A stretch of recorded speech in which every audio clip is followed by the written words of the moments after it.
Fox 19 Now presents Tri-State Travel Treasures with Ken Baker. Guys, there's nothing bigger in Cincinnati than the Cincinnati Reds. And you know, opening day in Cincinnati is pretty much a holiday around here. You know, so we're down here at Great American Ballpark right over my left. Opening day marks the beginning of 6 months right here in Cincinnati, and you know it'll just keep going, and there's so much experiences for people to experience, just like the Reds Hall of Fame and Museum. Let's go check it out. Cincinnati Reds Hall of Fame and Museum. I have a confession, guys. I've lived here, I've grown up here. I've never been inside here. That's why we got Rick Walls, Executive Director of the Hall of Fame and Museum. Yeah, welcome. Is it a crime that I've never been here? It is a crime, because if you've not been to the Reds Hall of Fame, I don't know if you're really a Reds fan or not. Yes. I mean, this is baseball heaven. This is where baseball comes to life 12 months a year, not just baseball season. Okay, give me I guess people will have to come here to really experience it. We're going to try to take you through like a 15, 20-minute thing. What is this first room? What's it all about? Well, you know, you're in a 15,000 square foot museum, the largest team Hall of Fame in all of baseball. But what you're standing in is called the long ball exhibit. Mm-hmm. This highlights the great home runs in Reds history. This has been active for 12 months, drew about 50,000 people into the museum just last summer during the season. School groups come in here. They love the excitement of the home run, which is the long ball. But there's a lot to see throughout this entire museum. But this exhibit will change over. So fans coming to the ballpark this year will see something fresh. It'll highlight the Big Red Machine championships of the 1975 and 1976 back-to-back World Series championships. Since this is about to go away, and I know you've been all through here, give me 2 or 3 things that we can look at real quick and explain why you love them. You've got, this is it right here, the 50 baseball bats. These are the top 50 home run hitters in Reds history. We have a game-used bat from each and every one of them, a remarkable accomplishment, except for one, and that is Long John Riley, who played in the 1800s. We have yet to uncover his baseball bat. Where would you find something like that? It's probably somewhere in the basement of somebody's house, some long-lost relative. So look down in your basement. Maybe you have a wood bat that looks a little different than from today's models, but it's pretty cool if you have something like that, and we're always collecting and adding to the exhibit. All right, this is priceless, right? This is pretty, I won't say priceless, but it's rare. The hardest part is pulling it all together, finding it, and we've got a bunch of great archivists that have helped us with this. Anything with these guys that we have here, anything in here that we're going to miss out on since it's going to be going away? Well, there's a lot to see in the museum, and I want to show you all about the Hall of Famers and all the Big Red Machine and along the way. So let's go on upstairs and show you some things along the way. Let's do it. Pursuit of a Dream, Rick. This is like good stuff in here, right? This is, you know, baseball changes over time. The players change, the owners change, but the game itself has evolved, and it had a lot to do with baseball integration. Mm-hmm. So back in the 30s, the Cincinnati Tigers were the Cincinnati Negro Leagues baseball team. This is in 36 and 37. The players on our left and on our right are the players who wore those Reds uniforms. They were actually Cincinnati Reds uniforms that they wore, and they played at Crosley Field. Wow. And Negro Leagues baseball evolved. Of course, Jackie Robinson broke the color barrier. For sure. And then, unfortunately, Negro Leagues baseball went away. Yeah. But baseball was better for it overall, because the game then had all the best players. Let me ask you, the Tigers, were they any good, or what kind of, were they cooking out there? There were teams all over the country in the Midwest, and the Tigers were a pretty good baseball team. Yeah. We like to look back. They played at Crosley Field, and they drew more fans, many times more than the Reds did. Because the game was better? What's the deal with that? Well, you had a better following at the time. Maybe the Reds weren't as good a team. The 30s weren't the greatest decade for Cincinnati Reds baseball. Yeah. But this was a community that followed Negro Leagues baseball. This was all over the Midwest. Some great teams, and we have replica uniforms, great stories, you know, great quotes from some of the players. And Chuck Harmon was the player that broke the color barrier for the Reds. Oh wow, in the what's his story? Like, what did he do? Chuck was from around here. He finally came up to the Reds system. He came up with a player named Nino Escalera, and the Reds finally adapted to integration. And they weren't one of the first teams. They were probably about 7 years too late. Yeah. So from 47 to 54. Rick, I feel like I could ask you, and I'm being serious, guys. If you see Rick ever at the, just ask him something just to try to stump him. You're not going to do it.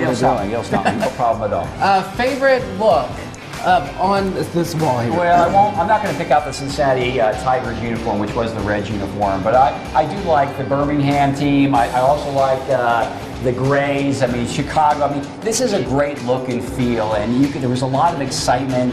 Negro Leagues baseball was flamboyant. They created an atmosphere that was fun and exciting. And if you look at today's game, a lot of that's been adopted in ballparks, certainly in the minor leagues, but now at the ballpark, just to make it fan-friendly and fun, and certainly the Reds are trying to do that every day. I like it. What's next on our tour? Boy, we got a lot to see. There's Pete Rose, there's Johnny Bench, there's Big Red Machine, but along the way, I got some more things to show you. Let's go. Wow. The Great Eight. I should know this, but I mean, I'm going to lose my Cincinnati card. You are. 1975, 1976, back-to-back World Series championships. The Great Eight was considered the starting lineup for the club. They won more games with those 8 players in the lineup than any other teams over those 2 years. Wow. So they won the back-to-back World Series. So when you look at these players and these statues, it's really highlighting how good this team was. I mean, by far, by anyone's estimation, this is the best team in Reds history. What do you think was the secret? Why were they so good? What was the magic formula? Well, you could point to any one of these players. They brought a piece of their game to the table to make them better. But Sparky Anderson, this guy right here, was the guy that brought them all together and let them play and helped them play at their best. But they all loved one another. They all had different egos, different talents, and different abilities. But the one goal and one thing they had in common is they loved to win. And win they did. This is a big year. You guys are actually making these available to people, right? Yeah, it's a big fundraiser for the museum this year. The Great 8 statue set will be available to people coming in the museum for a little bit of an extra charge. You can walk out with a collectible that you're going to want to have forever. 50th anniversary of the 1975 World Series Championship. I like it. There's another floor to this place, right? There is. In the wall of baseballs, it has 4,256 balls representing all of Pete's hits will be on our way, and you'll get a better look at that in a minute. I like it. No one has more hits than Pete Rose. The Hit King, 4,256 hits, and this wall of baseballs has one ball for each of those hits, representing the entire total. So if you ever want to know how many hits 4,000 is come to the Hall of Fame, you'll see them all on a wall. Nowhere else in the country are you going to see anything like this, right? Never, nowhere. Certainly no other player comes close to Pete's record, but certainly on display. The museum has had this since it opened in 2004. Fans remember this. You can see it from the outside looking in. The wall that faces the river, if you're walking up the street, you'll see it. But in the museum, as you climb the stairs in pursuit of a dream, you kind of get the idea of Pete's determination, hard work, and work ethic that got him to 4,256 hits. The highest floor of the museum. This is Johnny Vander. Am I doing it right? Not really. And Johnny Vandermeer is known for throwing back-to-back no-hitters. No other pitcher has ever done that. And you're standing in the Reds timeline area. We just walked out of the 1869 Red Sox time frame. Of course, we were the first professional baseball team way back then. And you can walk through this museum and see all of the artifacts and how the game has changed just by looking at the uniforms, looking at the baseballs, the gloves, the equipment, the bat. Everything has changed. And even the fans changed throughout the years. But teams weren't always successful, but what you'll find in this space, highlights of the great artifacts. You know, gloves, look at these. These are Brandon amazing. Phillips gloves. Well, you got Votto, you got Eric Davis, Tommy Helms, Barry Larkin, and then Johnny Edwards, a great catcher for the Reds. So some of the greatest players in Reds history, their gloves are here. What do you guys do? Like, do you just like say, hey, let me have that glove and stick it, or do they give it to you, or how's that work? Well, a little bit of both. I mean, you hope that they'll give them to you. Yeah. Sometimes they'll donate them, sometimes they loan them to us. Yeah. But our goal is to make sure that we capture Reds history, preserve it, and then showcase it for generations to come.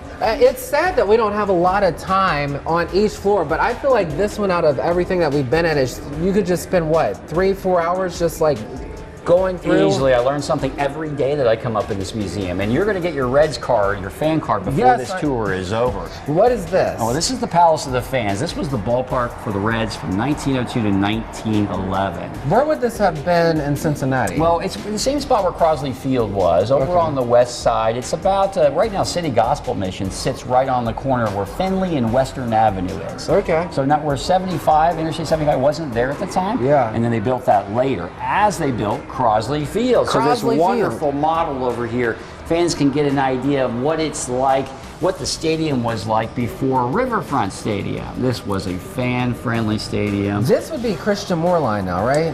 You would have, where Moorline would be located? Yeah. Well, I'm not sure if they're over in this general area or not.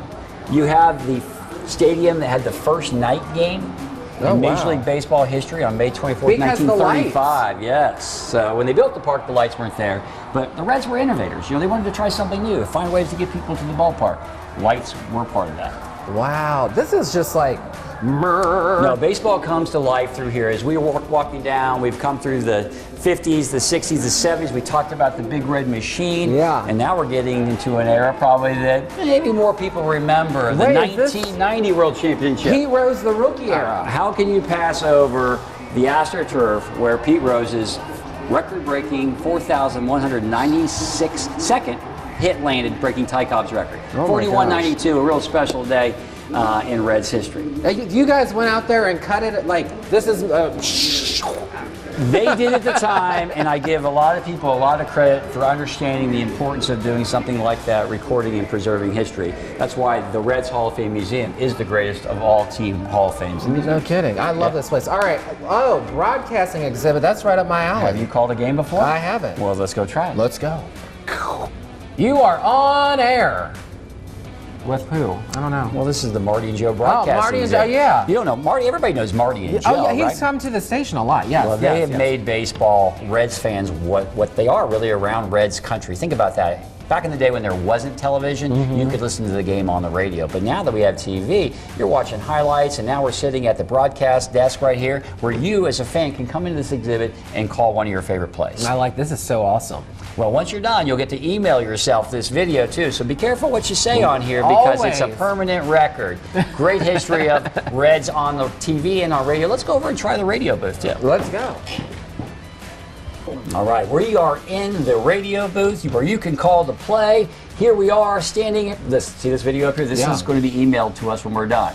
He's back with a 3-1. Griffey swings. There it goes. Long fly ball, right field. It's number 600 for Ken Griffey Jr., no doubter. About halfway up the lower deck and right, Ken Griffey Jr. circling the bases as they stand here at Dolphin Stadium.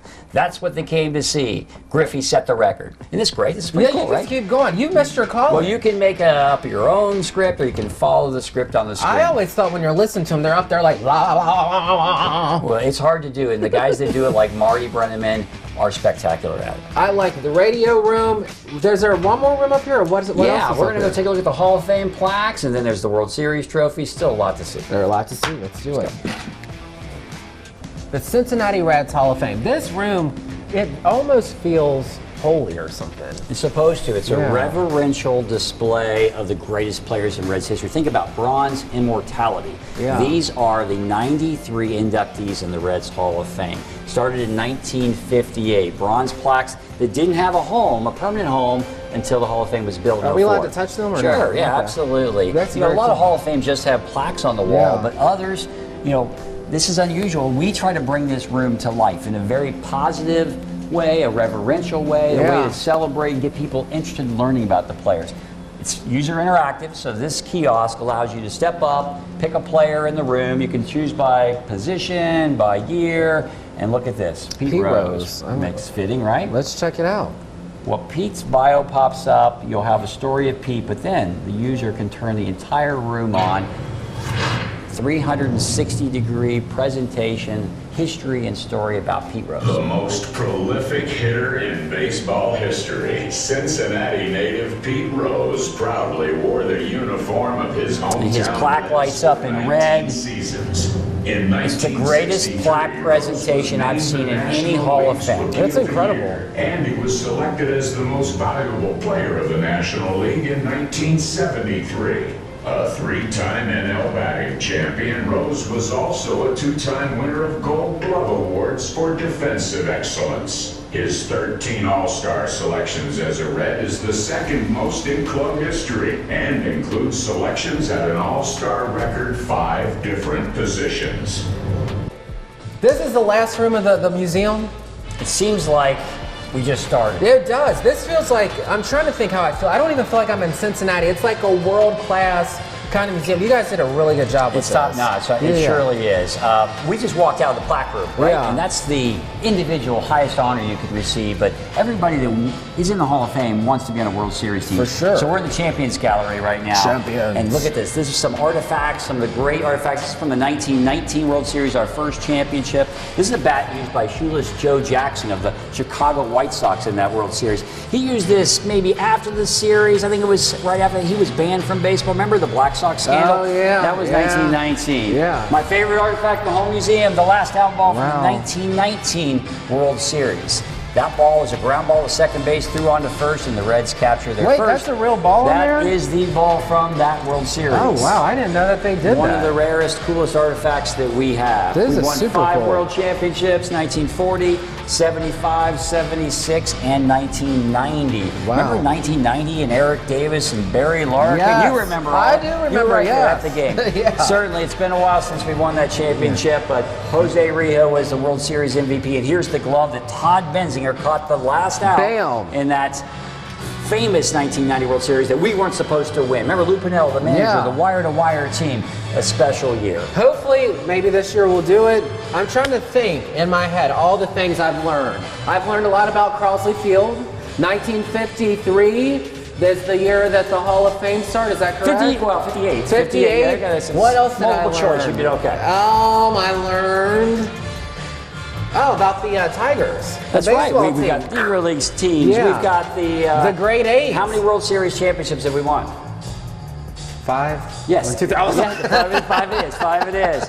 And so you have now earned a partial card as a fan. Yes, bam. I can guarantee you know more now than you did before. No, I really did, seriously. And then this is all blinged out. This is it. This is the shimmer wall. You can come, when you leave the Hall of Fame, you're going to be stopping probably somewhere else on the way out because opening day is just around the corner. I'm going to need to get some bling, and I like the music. It makes me want to shout, Rick, you're the best. I don't know. Shake the hand. You're a Reds fan. I'll see you opening day. See you Okay? then. Yes, we are down here checking out the newest and greatest Red stuff. Guys, I learned so much here at the Reds Hall of Fame and Museum this morning. I'm going to keep looking, but I'll see you next week on Tri-State Travel Treasures. Oh, that'll look good on my wall.